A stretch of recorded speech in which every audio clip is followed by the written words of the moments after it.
बात करेंगे अब पश्चिम बंगाल की, जहां आज रैलियों का मंगलवार है। जी हां, आज तीन रैलियां पश्चिम बंगाल में होनी है। कल कोलकाता में बीजेपी के शुभेंदु अधिकारी ने जिस जगह पर रैली की थी, उसी जगह पर आज दोपहर 2:30 बजे टीएमसी रैली करने वाली है। इसके अलावा पश्चिम बंगाल की सीएम ममता बनर्जी दोपहर 1 बजे पुरुलिया में रैली करेंगी, जबकि टीएमसी से बीजेपी में आए शुभेंदु अधिकारी दोपहर 2 बजे पूर्वी मिदनापुर में रैली करेंगे।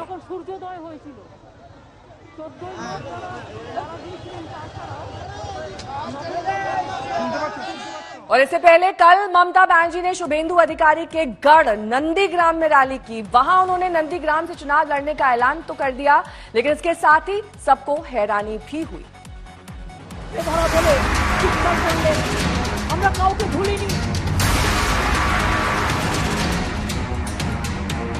दक्षिण बंगाल का दुर्ग बचाने के लिए नंदीग्राम की धरती से ममता बनर्जी ने करो या मरो का सियासी बिगुल फूंक दिया।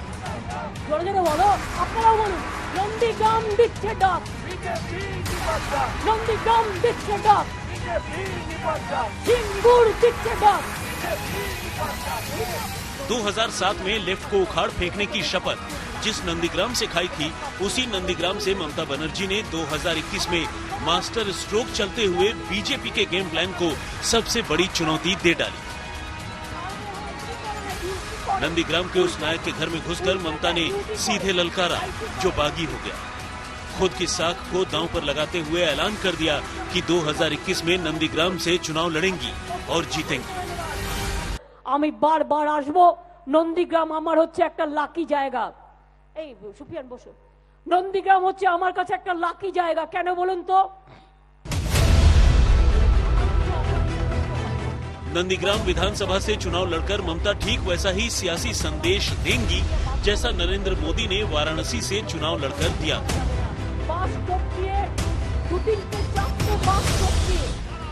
ममता बनर्जी की राजनीति को सिर्फ बंगाल तक सीमित एक नेता के चश्मे से देखना बहुत गलत होगा। साल 2019 में तीसरे मोर्चे का मंच बंगाल की धरती पर ममता की अगुवाई में तैयार हुआ।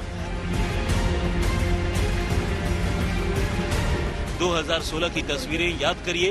ममता का मंच उनकी राष्ट्रीय महत्वाकांक्षाओं और मोदी विरोधी गुट के स्वीकार्यता को दर्शाता है। 2021 में बंगाल का चुनाव ममता बनर्जी के लिए करो या मरो की रणनीति पर पूर्णतः आधारित हो गया है। वजह एकदम स्पष्ट है। ममता बनर्जी ने खुद को भारतीय राजनीति में स्ट्रीट फाइटर के तौर पर स्थापित किया। बीते एक दशक से बंगाल की सियासत उनकी मुट्ठी में है। बड़ी बात यह है कि बंगाल विधानसभा का चुनाव राष्ट्रीय राजनीति पर सीधा असर डालेगा।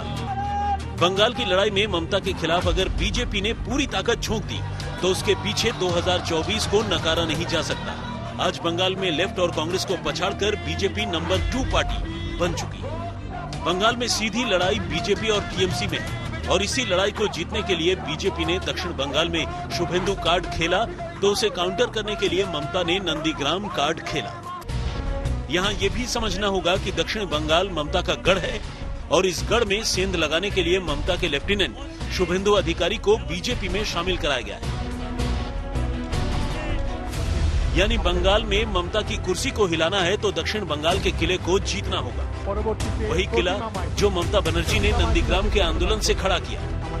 आज तक ब्यूरो। और ज्यादा जानकारी के साथ इंद्रजीत कुंडू हमारे संवाददाता इस वक्त कोलकाता से सीधे हमारे साथ जुड़ गए हैं। इंद्रजीत, आज रैलियों का मंगलवार रहने वाला है। ऐसे में दिलचस्प ये है कि एक तरफ तो बीजेपी के जेपी नड्डा, अमित शाह और साथ ही शुभेंदु अधिकारी ने अपनी पूरी ताकत झोंक रखी है, दूसरी तरफ अकेली ममता बनर्जी है।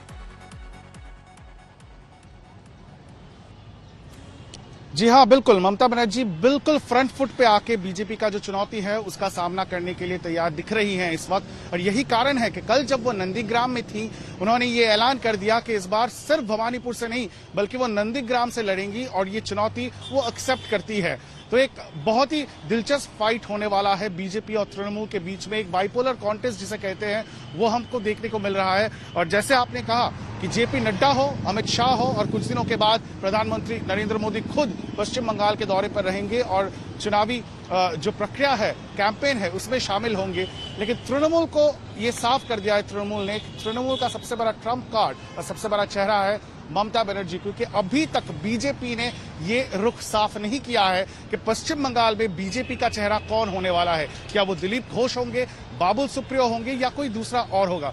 सिर्फ इतना कह चुके हैं अमित शाह कि बंगाल के धरती पुत्र ही पश्चिम बंगाल में बीजेपी का चीफ मिनिस्टर बनेंगे। तो तृणमूल को लगता है कि अगर ममता बनर्जी को आगे रख के, सामने रख के ये लड़ाई के मंच पे अगर वो उतरेंगे तो उनको काफी फायदा मिल सकता है। और यही कारण है कि जिस तरह से शुभेंदु अधिकारी को प्रोजेक्ट किया जा रहा था बीजेपी की ओर से, उस अस्त्र को किसी ना किसी तरह से इनफेक्टिव बनाने की कोशिश तृणमूल की तरफ से हो रही है। और यही कारण है कि ममता बनर्जी ने अभी ऐलान कर दिया है कि वो खुद लड़ेंगी नंदीग्राम से।